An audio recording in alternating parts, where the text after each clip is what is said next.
Hey everybody, it's Peter, and this is the 2024 Can Am Spyder F3 T model. The T model is one step up from the base model in the F3 lineup. The F3 lineup is what I would consider to be the midline model, below the Limited, but above the Riker. And this thing is kind of the sweet spot for a whole bunch of people who want to go three-wheel traveling, three-wheel touring, and have a little bit of sport and fun on the way. So what I'm going to do in this review is do a complete in-depth feature review of this vehicle. We're going to try to show you things that the other videos aren't showing you. And if you're into this kind of thing, do me a favor, hit that subscribe button, because I've already done the RT, same sort of walk around kind of thing. We're going to compare the Sea to Sky RT. We're going to compare to the base Limited or base model of that one as well. We're going to do Rikers. We're going to cover everything in 2024, and in the future, in this summer, we will be riding these things as well to try to show you more and more and more. So I'm hoping to give you all the answers I can, but if I don't answer every question that you want, I'm filming here at Extreme Torque Motorsports. I'm at their Fredericton location. There's 3 locations in New Brunswick, and they give me complete access to their entire vehicle lineup. So if I don't get to the question that you want to know about this thing or some of the other vehicles in the lineup in this video, you can let me know in the comments below, and I can come back to those comments both in the comments section and in future videos. So if that's not a good reason to subscribe, I don't know what is. All right, let's get going with this review. So let's briefly set the stage for what this is, because the Spyder lineup has kind of gotten a little bit confusing to me, but it kind of makes sense when you sort of break it all down. So first of all, in my mind, whether you buy the Riker or whether you buy this, they're all pretty good for touring. The Riker, of course, is a little bit more of a sort of sport, lightweight unit. This is a little bit more of a full-size unit. And then, of course, that full-on touring model that we showed you in the past, and we will continue to show you again, to me, that is a full-size, large vehicle that can do long tours. So this one to me hits that sweet spot, and the base model of the F3 does not have these side bags. So these are now permanently mounted side bags. You don't have to get the aftermarket shad bags if you don't want to. We'll talk about the luggage space in here. There's also a frunk, or a front trunk in the front here. It is smaller than the RT, but bigger than the Riker. So again, that mid-size type thing. We're going to talk about the riding position on this. We're going to show you all that and talk about some of the technology. New technology in here is a new screen with Apple CarPlay connectivity. It does not have Android Auto. I'm not sure why. People have asked me in the other video. I haven't found out why yet. I'll see if I can find out for a future video as well. But we're going to sort of talk about how this fits in. One thing to keep in mind is the F3 and the entire Spyder lineup has continued to evolve. There continues to be sort of that evolution and constant improvements in this vehicle, and it really is getting better and better. Let's start with the front. We're going to take a look at the wheels, the front trunk. We're going to move our way back. We're going to talk about features and comfort and size of some of the storage areas and that kind of thing. And we'll continue to work our way through the technology. So let's start over the front right now. So taking a look at the front of the F3, you have a lot of cool things going on here. First of all, it's just like the F1 cars or like Indy cars or whatever you want to call it. So you've got the main body in the center, then you've got the suspension and steering components leading to the wheels that are outside of it. What that does is it does a great job of centralizing the weight. A lot of people forget that the general inherent design of these things just makes them handle really well. Unlike a Harley Davidson trike or something like that, where you have a tiny little wheel on the front and your big wheels on the rear, the wheels that do the steering, the wheels that do the braking, they have the most traction. Combine that with a really good traction control, and you've got something that's pretty fun to whip around corners. Now, it doesn't lean like a motorcycle where it leans into the turns, but it does stay level around corners, and it is a lot of fun. So it's a different feeling than something like a motorcycle, but it's still a fun vehicle to take on all of those motorcycling roads, those twisty roads, and you can sort of see that just in the design, right? Centralized weight, wheels out to the corners. So a couple things you'll see on this one. This one has the little T marked in there. That T shows you the model line. The base model does not have that. The other model would have an S. This one is the T. So that one step up, you get that kind of red kind of T there. There is a little frunk or trunk space in there. You've got a nice looking grille in here. And then you have a little bit of lights on the side there and there. So let me just show you what those lights look like. It is very hard to show you exactly what these lights look like on camera. There is a little bit of a line to them. You can kind of see just a LED lighting, which gives you some presence on the road. And of course, those are also your signal lights. So if you turn that signal on here, you can see that the outside lights become your signal lights. There's still that center line down there, which is your LED light. The other thing I can't do without turning the vehicle on, which I'm not going to do right now, let me just turn the signal back off, is the headlights are LED headlights. So you have these bright, modern, fully modern LED headlights sitting in the center of your screen or heading towards the center of your screen right now. And of course, those are full automotive, you know, with the sharp cutoff, bright lights, high and low beam. And then the one thing you can't really see too well in this picture, you have a little bit smaller windscreen than you would have on the RT model. So while this is still a touring capable rig, it does let a little bit more airflow to you, which if you're in a hotter environment can be kind of nice. I will say as well that I've heard very good things about this windshield for wind buffeting. We're going to take a better look at that windshield in just a second here. So as we talk about the riding position of the F3 here, you can see it's very easy to climb over. It is wider than your average motorcycle in this area. So you have kind of that nice sort of laid back feel. It almost has that cruiser kind of vibe feeling with it. Now, of course, you can get different style handlebars that are closer reach or farther reach or whatever. The one big difference between this and the RT is you do have foot pegs. Now, we're going to show you all this stuff closer in just a second, so stay tuned. But I want to give you kind of the overall outside view first before we start looking at the features. And the overall outside view is that these are very large foot pegs. Now they can be adjusted, but unlike the Riker, which is the smaller one to my right here, the Riker can be adjusted on the fly just by the user. These are to be adjusted with tools, and on the right side is a brake lever, just like a motorcycle foot brake, but that is your complete brake. There's no hand grips or no hand levers here for a clutch or for a brake. So when you adjust this, when you're adjusting it to fit you as it is. So you kind of adjust it once and you leave it. Now, these bars here that you can't see as well from that angle, you are able to see, you can see my heel is down low, I can move it up, I can put this sort of wherever I want. But if I have it in the position that it's in right now, I do have the option of putting my heel sort of up on that bar to give you a little bit extra support. So unlike the RT where it has full floorboards, you have a little different style, but you do have sort of that flexibility to kind of rest your heel on there, to put your foot on there, to put your heel up on the bar here. So there's still some flexibility even though there's just foot pegs here. So we're going to show you all this coming in, but I wanted to give you that seating position sort of view there. The other thing I will say is that the sort of support behind my rear end here is very comfy. The whole seat is very cushy and comfortable. Can Am, almost regardless of what they do, they have very cushy seats on their snowmobiles, on this as well. So it's a very comfortable seating position. You've got good mirrors, you've got the windshield right there in front of you. The RT can be height adjusted on those. This one is sort of a fixed position, but again, I'm looking over the windshield. Again, all this stuff we're going to show you in a second, but comfort is a big piece to any Can Am Spyder, and this one, of course, does not let you down. It's just different than the RT. So let's pull you in a little closer. We'll show you some of the things we're looking at. So we're taking a look at the right side foot peg right here, and I don't know if it's helpful to have my foot on here or not, or if that just will get in the way of the shop. You can see if I put my sort of running shoe up there, I can put my heel up on this bar. So again, what we're talking about is this bar here. You do have some flexibility there. And of course, if I wanted to lengthen that out, I could lengthen it out. But you can see this brake lever here, this brake pedal, is connected to a rod, and that rod would have to be lengthened or shortened depending on where you put it. So it is a adjust it once and forget it. So for me, I would probably have it a little bit further out, but then again, the ability to just sort of rest my heel there makes it quite comfortable to hit the brake or just ride on the foot peg, or even put your foot over like that on the rail there. So there's a lot of ways to get comfortable in this, but again, different than foot pegs, or excuse me, different than foot boards.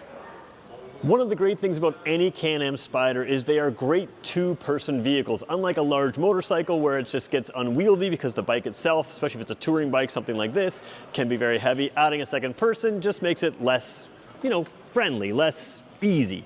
This, of course, is very easy. It's easy for yourself as a rider, but it's also easy for a passenger. You can see I'm about 6 feet tall. I should have mentioned that earlier. I've got nice rubber grips here, so I can hold in the front, I can hold the side, I can hold the rider. Now, this one doesn't have a backrest. Backrests are available, accessories are available, and you can move up a line or get accessories to actually have a top box behind you as well. So there's a lot of options for passengers. The F3 model can really be functionally a RT model for a lot of people, and some people would have trouble telling them apart by the time you get the top box on here. So again, you can make this a full-on touring rig as well, or you can leave it just sort of like this with the sort of open back here, but lots of options, lots of comfort for both a rider and a passenger. So we showed you these wheels from the front with a suspension. We showed you the brake lever. What we should really do is show you the wheels and brake themselves. So the tires themselves, what's thing that's funny is down here it says for special motorcycle use only. So these are, of course, are specially made tires for the Spyder, which is good. That's what you want. You want something that's sort of specially designed. I've also been told that the Brembo brakes are specially designed for this. So Brembo brakes give you a huge advantage, whether it's motorcycles, cars, or Spyders here. They are designed to handle heat very, very well. So you can brake hard again and again and again if you're coming down big mountain passes and driving exuberantly or sort of athletically, shall we say. Brembo brakes can handle that. They will cool themselves very well. You can see they're ventilated and there's a lot of braking power. And a lot of braking power matters because this is a little heavier than a regular motorcycle, but of course far lighter than a car. But it does give you that, you know, with all this traction on the front, you can hit those brakes later and harder rather than a motorcycle where you want to maybe hit them earlier and softer. So again, if you want to drive athletically, you have the ability. One of the cool things about this Spyder is there's a lot of sort of focus on 3. You can see the symbol for the Spyder is sort of that 3 thing, but even the lug nuts there, just a pattern of 3, not 4, not 5 like other vehicles. So just kind of a lot of uniqueness in here, which I think is just kind of fun, kind of cool. A lot of visual interest when you get close to these things. Taking a look at the heart of the F3, one thing that's interesting is, again, when you compare this to the RT model, so that touring model, the RT model has bodywork that covers that all up. On this model, you can see the engine here. It is a shared engine with that RT model. It's a 115 horsepower Rotex, 1330 cc engine. It does have a semi-automatic transmission. We'll tell you about how that works as we get a little bit closer through here. But one of the just kind of unique things about this is you can see the engine. This is about, like I said, 115 horsepower, plenty of power to do what you want to do on a thing like this. They're not trying to make this a super sport bike in any way, but it's got a lot of power, and again, it's geared very well for acceleration, which is what you want. You want something that picks up speed great. It's not something that's going to have to go 300 kilometers an hour, but it is something that has good acceleration, it's fun to drive, and it's strong, and that's part of the joy of the F3, is it's just a fun to drive unit.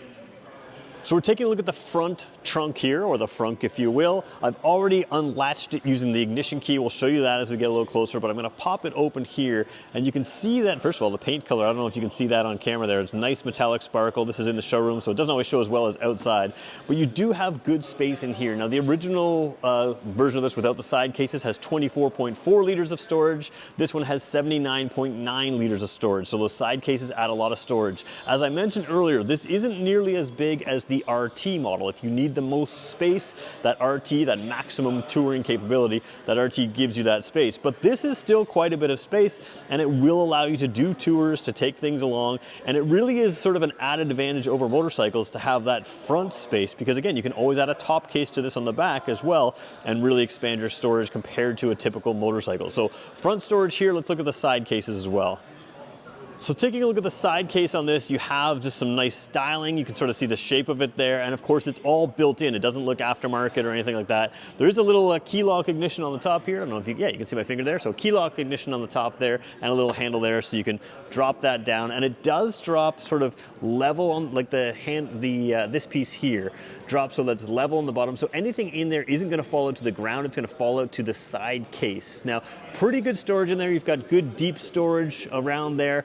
It is not something that is going to likely fit a full face helmet. So that's a lot of times people will want to know, is the side case going to fit a full face helmet?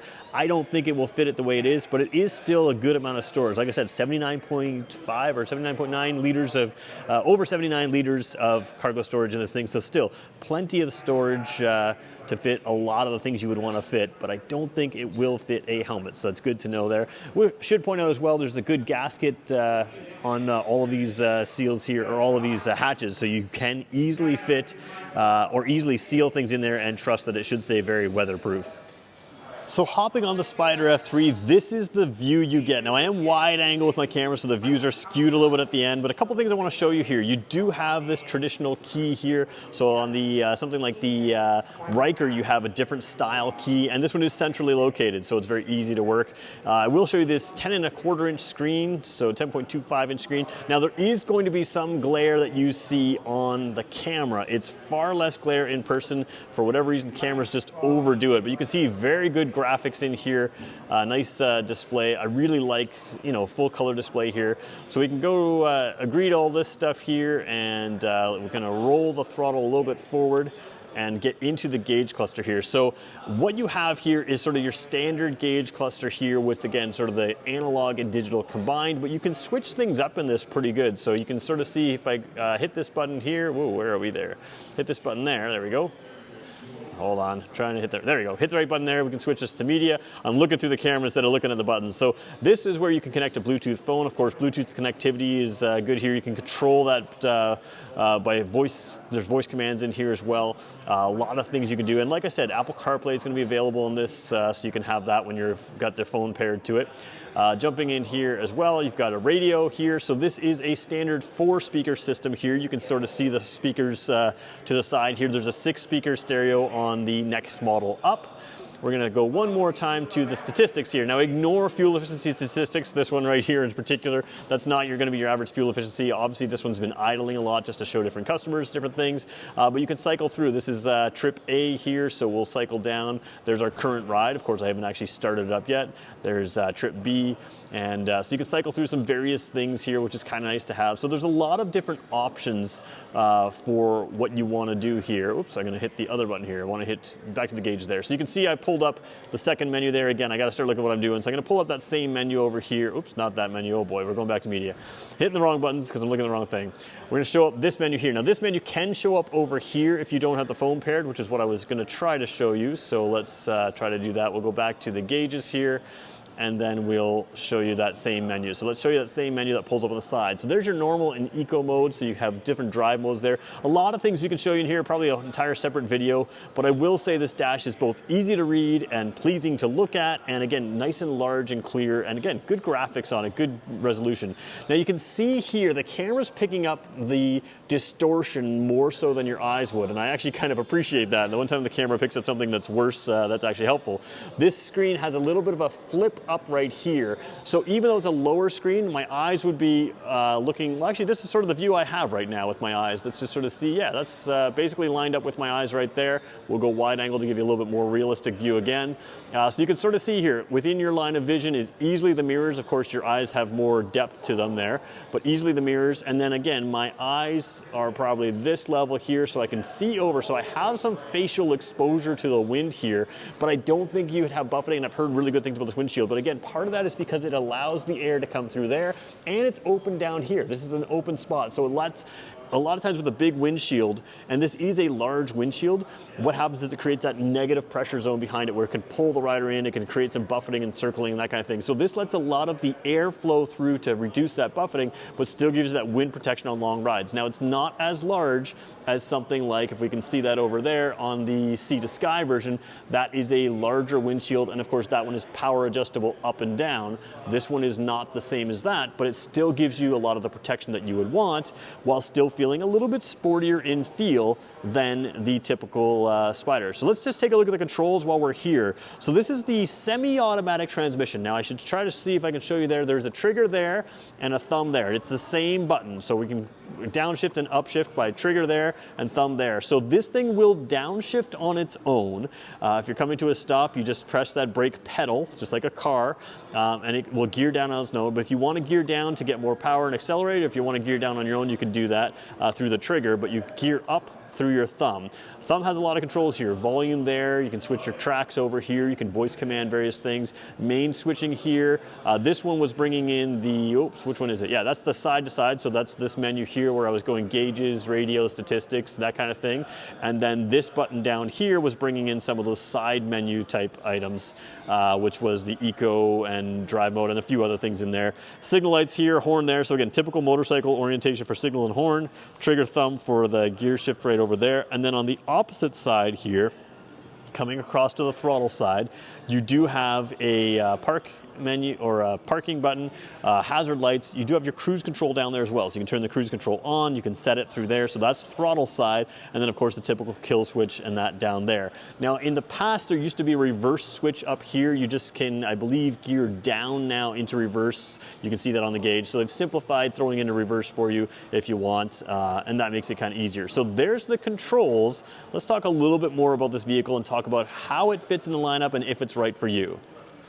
So before we wrap up and tell you if this is the one for you, let's just wrap up with a couple other things. So we know the base model F3 does not include the side bags. The one above this does include the top box and the side bags. One other key difference is if you move one step up from this to get that one with that top box here, you do end up with an air ride, like air self-leveling suspension, whereas this one is still an air preload adjustment, but it's a manual preload adjustment instead of a sort of automatic system. So we'll talk about that as we get to that as we go on. So how do you decide which Spyder is best for you? Well, I'm gonna be really honest, this is a personal thing.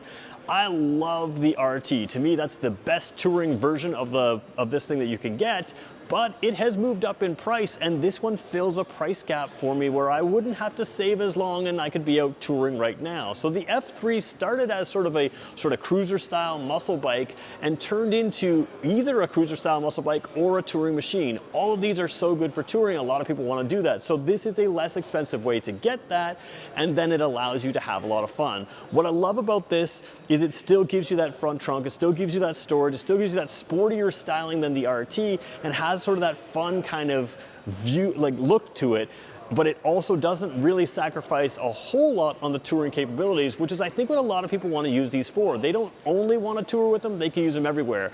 What's great about these is you can use them much earlier in the season, and we're filming here in Canada, so much earlier in the season, much later in the season, because if there's still some gravel or sand or other stuff on the roads, you've got good stability, good traction, that kind of thing. You've got great wind protection, which can also keep you a little bit warmer. One step up from this does add standard heated grips. Of course, you can add accessories to these like crazy. Can Am is almost more of an accessory company than they are even a vehicle company. They have so many accessories that you can add to these and other types of things, so you can really customize this out to make it just perfect for you.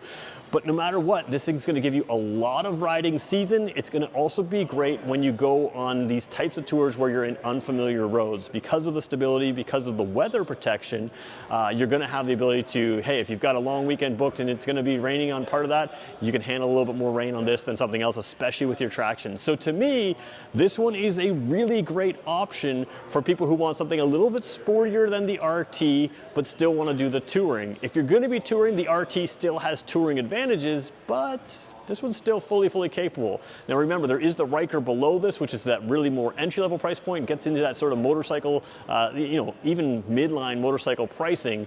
So we'll have reviews of the 2024 of that. We've already had reviews of the 2023. So that's my review of the F3. There's a lot more to come on these, but I'm gonna rely on your comments and questions and even just your experiences with these things. Tell me what you love about it so we can include some of that in future videos as well. And do me a favor, if you've made it this far in the video, hit the subscribe, leave me a positive comment, hit that like button, share it with some friends. I want to thank Extreme Torque Motorsports for giving me access to all their vehicles, and we'll catch you in the next one. Thanks for watching.